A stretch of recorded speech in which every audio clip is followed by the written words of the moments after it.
আপনারা দেখেন তারেক রহমান বিগত জাতীয় সংসদ নির্বাচনে বিএনপি যখন জনগণের প্রত্যক্ষ সমর্থন নিয়ে রাষ্ট্র ক্ষমতায় জাতীয় সংসদের সংখ্যাগরিষ্ঠতা অর্জন করেছেন, তারেক রহমান কিন্তু প্রত্যেকটি রাজনৈতিক বিরোধী পক্ষের রাজনৈতিক দলের নেতাদের বাসায় গিয়েছেন।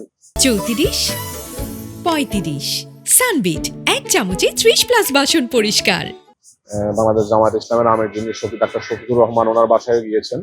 তারপরে এনসিপির আহ্বায়ক নাহিদ ইসলামের বাসায় গিয়েছেন এবং ইসলামী আন্দোলন বাংলাদেশের আমির যিনি চরমনাই পীর সাহেব, ওনার বাসায় গিয়েছেন। এর বাইরে উনি মসজিদের ইমাম বলেন, মন্দিরের পুরোহিত বলেন এবং বাংলাদেশের যারাই আসলে সকল শ্রেণী পেশার মানুষের সাথে কিন্তু উনি কথা বলেছেন একটা সম্প্রীতির বাংলাদেশ গড়ার জন্য।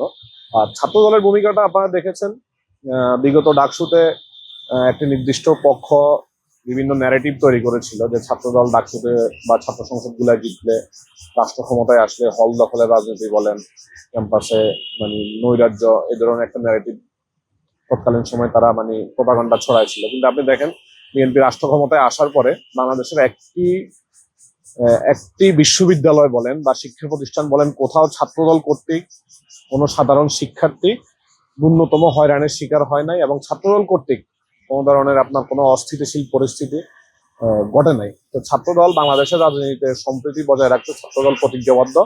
ইনশাআল্লাহ ছাত্রদলের নেতৃত্বে আগামীতে বাংলাদেশের বিশ্ববিদ্যালয়গুলো এবং শিক্ষা প্রতিষ্ঠানগুলোতে একটি নতুন ধারার ছাত্র রাজনীতির সূচনা ঘটবে ইনশাআল্লাহ।